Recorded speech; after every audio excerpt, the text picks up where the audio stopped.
ده الهدف اللي أحرزه منتخب مصر مع نظيره منتخب توجو في التصفيات المؤهلة لكأس أفريقيا، وتشعر أن الهدف جاء فقط من أجل حفظ ماء وجه المنتخب المصري وجمهور الكرة المصرية.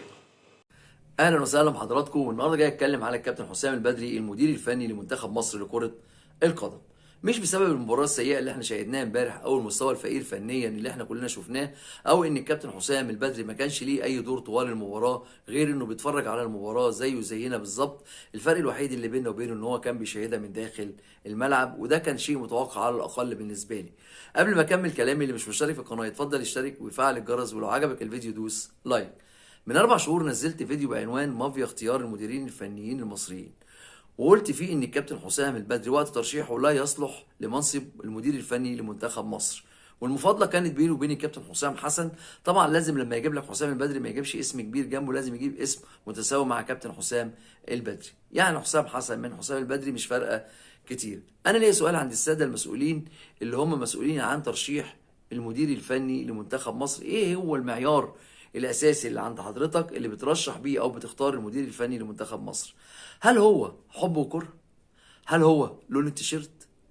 هل هو مصالح شخصيه؟ انا ارجح المعيار الثالث وهو المصالح الشخصيه، لان انت لما بتجيب مدير فني امكانياته متواضعه طبعا بتبقى ضامن ان انت تتدخل في كل شيء. عايز تدخل لعيبه المنتخب هتدخلها، عايز تخرج لعيبه من المنتخب هتخرجها. لكن لو جبت مدرب ليه اسم وكاريزما وشخصيه مش هيسمح لك ان انت تتدخل في اختصاصاته ولا في اختياراته. هيكون رأيه من دماغه، هتكون انت بعيد عن الصورة، وده طبعا مش هيعجبك. فعشان كده ما بتفكرش تجيب مدير فني جيد على مستوى منتخب مصر. طب ده حرام ولا حلال؟ النادي الاهلي ونادي الزمالك بيجيبوا مديرين فنيين على اعلى مستوى عشان يرفعوا من مستوى اللعبة داخل الفريق وداخل النادي.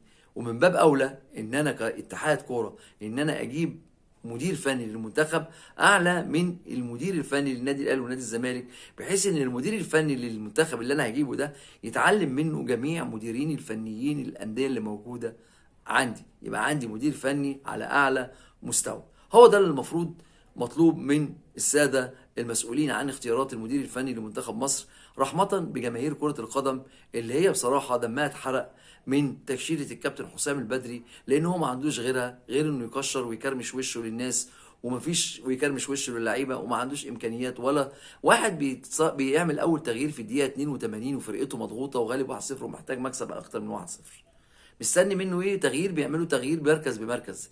يعني منتهى الفكر العقيم لاي مدير فني ممكن يقدر يعمله حتى لو مدير فني مبتدئ.